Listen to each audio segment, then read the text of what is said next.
I had no idea I would end up in agriculture. I'm so glad that I did.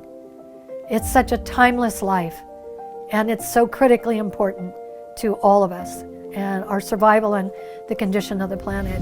My name is Jeanne Carver, and my graduate degree was in exercise and sports sciences, actually, and I finished that degree in 1978. You know, I didn't come to agriculture until 17 years later, when I met and married my husband, Jeanne Carver.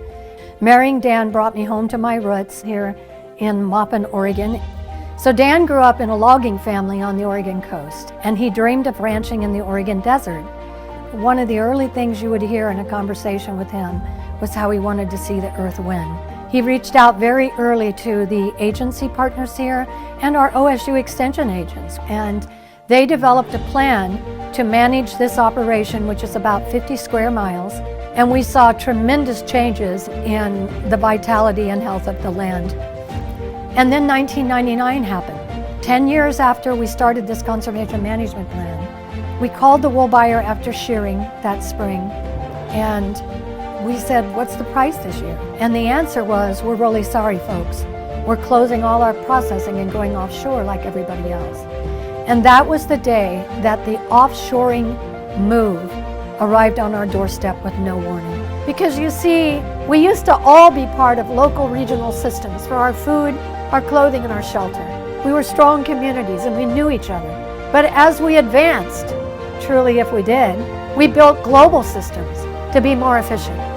Of course, we ended up with a trail of oil on everything. And when you think about wool, the value of wool to humankind, it's unbelievable. It's truly a miracle fiber that can be crafted into any use. And it's been the core fiber of our textiles for more than 10,000 years. And so I began the journey to research building a textile supply chain. 13 years later, another phone call happened that would change our life, much like 1999, only this time they called us. It was Ralph Lauren calling, and I asked him, "What yarn store are you with?"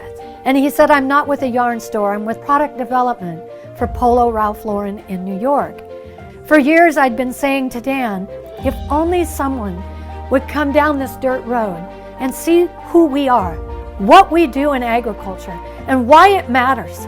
It can make all the difference. He said, "Our design team would like to come and see you." My thought was, oh my goodness, what will I feed them? And what am I going to wear? It's Ralph Lauren. And 6 months later, we got the largest order up to that point of our life for what would become the Team USA opening ceremony outfits for the Sochi Winter Olympics have been revealed.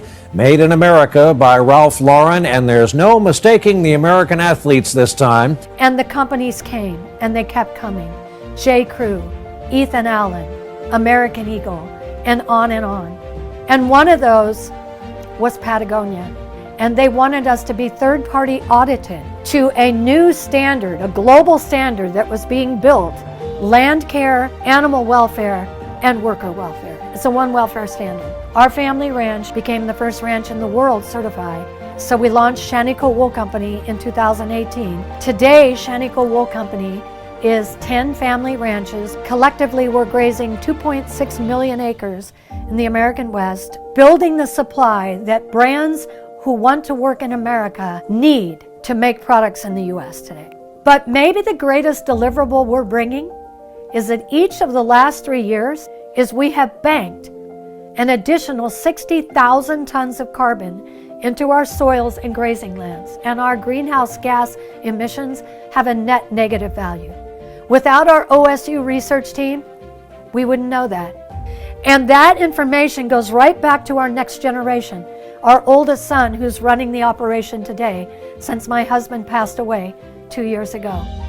One of my greatest regrets is that Dan didn't live to see this, because it proves everything he believed about ranching to see the earth win. We are ground truthing whether or not we are regenerative today. OSU is helping us do that. It's the greatest work we've ever done, and it's because of our OSU research team.